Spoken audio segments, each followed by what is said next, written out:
Hello everyone, welcome back to the Maverick channel. And on this channel we talk about crypto content, we look at the trend in the cryptocurrency space. And guys, guess what? Before I talk about those points that you're looking at the screen right now, those points are very important points. I'm going to explain a little bit about what I mean, or at least my thought process as regards those 5 points you're seeing there.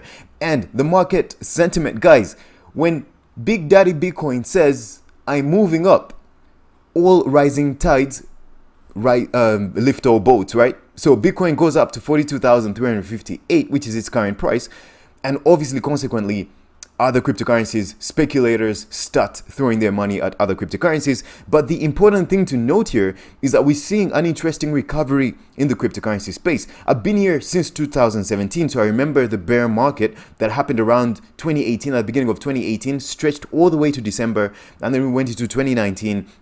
We saw another bear market, though some particular cryptocurrencies that happened in 2020. So in 2019, we still continued on a bear market, but on a slower trend. And then that was 2019. Then on 2020, we were still in a bear market, but we were seeing recovery of some cryptocurrencies. I remember there was things like Ocean Protocol, where someone that had invested let's say $1,000 could have easily turned that into $30,000. That was way back. So that was before the bull market. So I'm not saying this is the start of a new bull market. That's not what I'm saying. But all I'm saying, the dynamics of this current bear market are very different. And that's why I want to explain these 5 points here. What am I doing in the cryptocurrency space right now? This overly overwhelming space right now. Point one, I'm doing DeFi. DeFi, obviously, you want to lend. So even if you have $50, take those $50, put them in a DeFi protocol and experiment with lending and borrowing. If you don't want to experiment with that, just do compounding interest. You can do compounding interest with novel cryptocurrencies, with Bitcoin, Ethereum, with Avalanche, with Solana, with other lower altcoins that you're investing in, that you're speculating on. There's many decentralized exchanges that can allow you to deposit your tokens, so you can constantly earn yield on these tokens, so that you don't have to invest your hard-earned fiat money, your basically 9-to-5 job money into the crypto space. So literally, what you have keeps working for you. But you have to pay attention to things like impermanent loss. If you're new to the crypto space, you have to YouTube impermanent loss, because then you start to understand the dynamics of these economics. Because if it was that easy, everyone would be doing it. But the most important thing is staying around in order to remain relevant. Point number 2, play to earn. These things somehow stretch out, but this play to earn essentially brought back the concept of we're still early in the crypto space. We're really still early. So Bitcoin started around 2009. So the first 50 Bitcoin were mined around 2009. So Bitcoin went through phases of its own bull and bear markets. And once as that was happening, a lot of people were questioning around 2017, are we still early? I think we're still late. I think we're not early. Other people were saying we were early. But the new DeFi ecosystem, as we see it, play to earn ecosystem, all these NFTs, interoperability, Ethereum trying to move to proof of stake, all these things bring back the fact that we're still early, because there's no single product that has established itself in this cryptocurrency space. The only products that are close to it are, I could say, Bitcoin and maybe some stablecoins, but we're still jittery. You see, Tether still has issues with their accountability. USDT and DAI, of course, Ethereum gas fees. UST on Terra Luna is really fronting itself, but Terra Luna is built on the Cosmos ecosystem, which means one of the most innovative ecosystems, the Cosmos ecosystem, but because it's still experimental, it means we're still early. So play to earn as well. Look at the guilds, the people forming this space, or rather training the participants within play to earn, and the builders of the products, staking and receiving stake drops. That's another thing you can do. You're staking your novel cryptocurrencies. So this is proof of stake, and you're earning stake drops from this, and also you're earning the reward for delegating your cryptocurrencies. The other thing is important thing is NFTs. You can actually participate in events like the Decentraland Wonder Zone event, where you can keep mining certain material, and you can get these drops that you can sell for a lot of money on the market. Like a tremendous amount of money, especially if you know what you're doing, because they have some of the most novel digital NFTs out there. I'm going to show you some examples. Then we have, lastly, things to do with NFTs. The MetaKey is one example. I mean, the meta keys are down in terms of price, but I mean, everything keeps going up and down. But however, the airdrops you receive from this company, they sort of give you a yield on your NFTs, which is pretty massive. This is NFTs with utility, guys. This is extremely important. And if you're new to the crypto space, I want you to take down these 5 notes. Don't overwhelm yourself, and look at the crypto space through the lens of these particular points, and you have a better understanding of, I think, the whole general crypto landscape.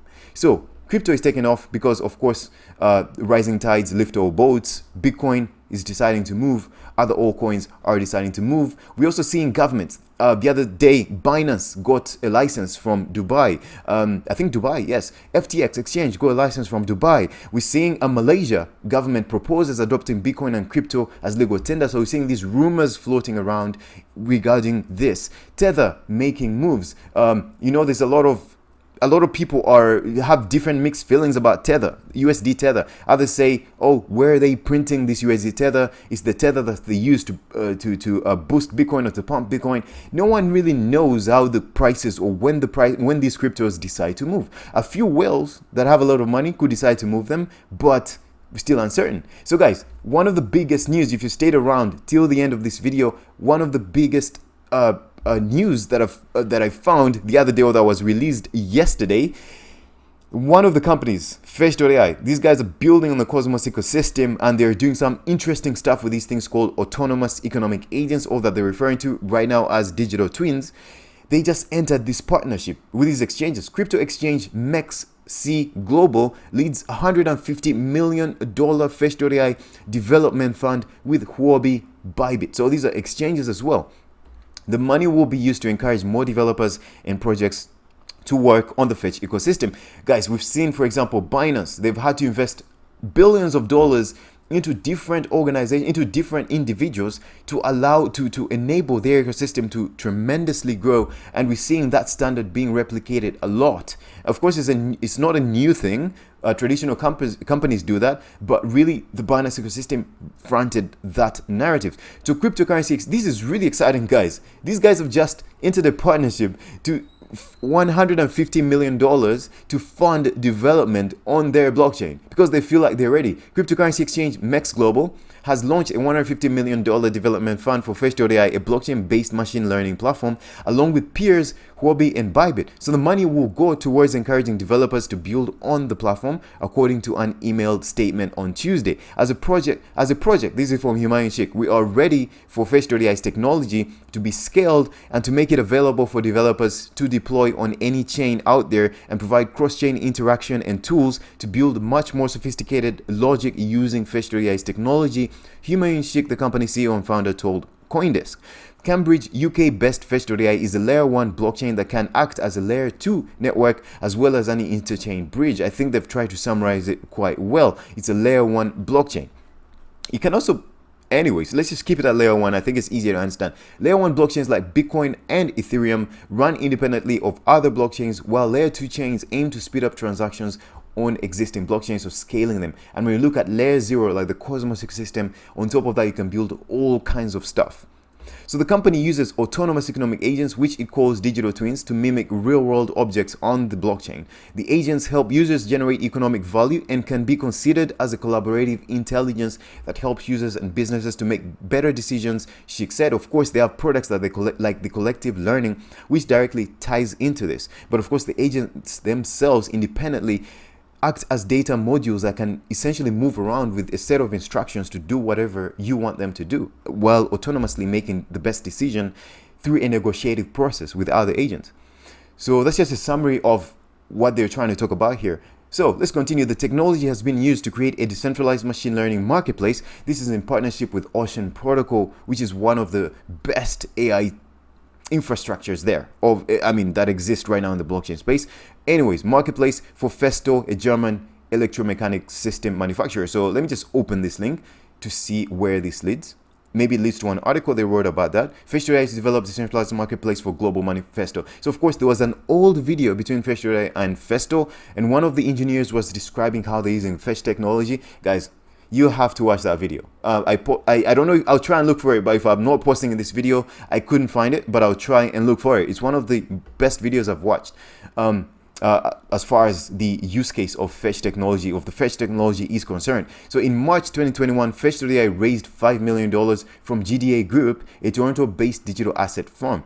The company also has a native token, Fetch, which has a tremendous amount of utility because it's tied to the products they're building. But because of the Cosmos ecosystem, you're not really too limited to this particular token. You can also use other tokens, but the core technology of this Fetch ecosystem, like spawning the agents and creating them, you need the Fetch token, and also running some of the agents they've created, like the DeFi bot agent. So guys, this is a good summary of the Fetch ecosystem, but of course you can get more details by looking at their website. And congratulations to the Fetch team. We've come so far, and congratulations on this $150 million venture fund investment thing that you've gotten into, and I hope it works out for the better in the future. All right guys, I hope you stayed around to the end of this video, and I'll see you on the next one. Take care. Bye bye.